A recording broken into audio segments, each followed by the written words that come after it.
लोकसभा में कांग्रेस सांसद राहुल गांधी ने 52 लाख मतदाताओं के नाम वोटर लिस्ट से हटाने का मुद्दा उठाते हुए चुनाव आयोग पर गंभीर आरोप लगाए। उन्होंने कहा कि बिहार, महाराष्ट्र और कर्नाटक में वोटर लिस्ट से नाम हटाकर चुनावों में धांधली की जा रही है।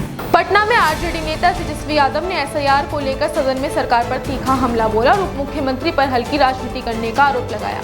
उन्होंने कहा कि मुख्यमंत्री को खुद नहीं पता था कि सदन में किस विषय पर चर्चा हो रही है और अब राज्य दिल्ली से रिमोट कंट्रोल से चलाया जा रहा है। मुख्यमंत्री पुष्कर सिंह धामी ने सचिवालय में राजकीय Doon medical college, Haldwani medical college और सेवादान आरोग्य संस्था के बीच तीमारदारों के लिए विश्राम गृह निर्माण हेतु एमओयू पर हस्ताक्षर कराए। उन्होंने कहा कि सरकार प्रदेश में स्वास्थ्य सुविधाओं को बेहतर बनाने के लिए पूरी तरह से प्रतिबद्ध है। केंद्रीय मंत्री शिवराज सिंह चौहान ने विपक्ष पर तीखा हमला बोलते हुए कहा कि इंडी गठबंधन ने लोकतंत्र को शोरतंत्र में बदल दिया है। उन्होंने कहा कि सदन में किसानों और गरीबों से जुड़े 11 सवालों पर चर्चा होनी थी, लेकिन विपक्ष लगातार हमला करता रहा। विजयवाड़ा में यूएई के अर्थव्यवस्था मंत्री अब्दुल्ला बिन तौक अल मरी ने आंध्र प्रदेश की सुंदरता और विकास की सराहना करते हुए कहा कि राज्य ने उन्हें चकित कर दिया है। उन्होंने हरे भरे वातावरण, नदियों, तटवर्ती क्षेत्रों और मजबूत इंफ्रास्ट्रक्चर की तारीफ की।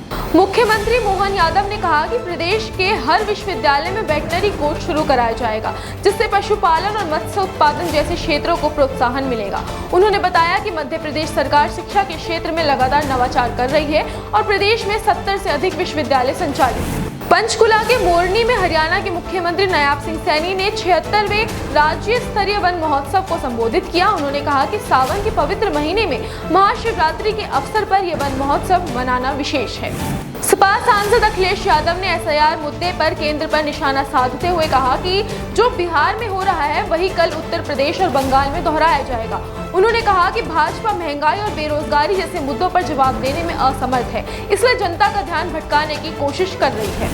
गोवा के मुख्यमंत्री प्रमोद सावंत ने विधानसभा में कहा कि राज्य में मछली पकड़ने वाली नावों की सुरक्षा, निगरानी और कानून का पालन सुनिश्चित करने के लिए ड्रोन सर्विलांस और अन्य तकनीकों का इस्तेमाल किया जाएगा। ये घोषणा गोवा विधानसभा के 8वें विधानसभा के 10वें सत्र के तीसरे दिन की गई। भारतीय नौसेना के जहाज दिल्ली, शक्ति, सतपुड़ा और किल्टन ने सिंगापुर की यात्रा पूरी की।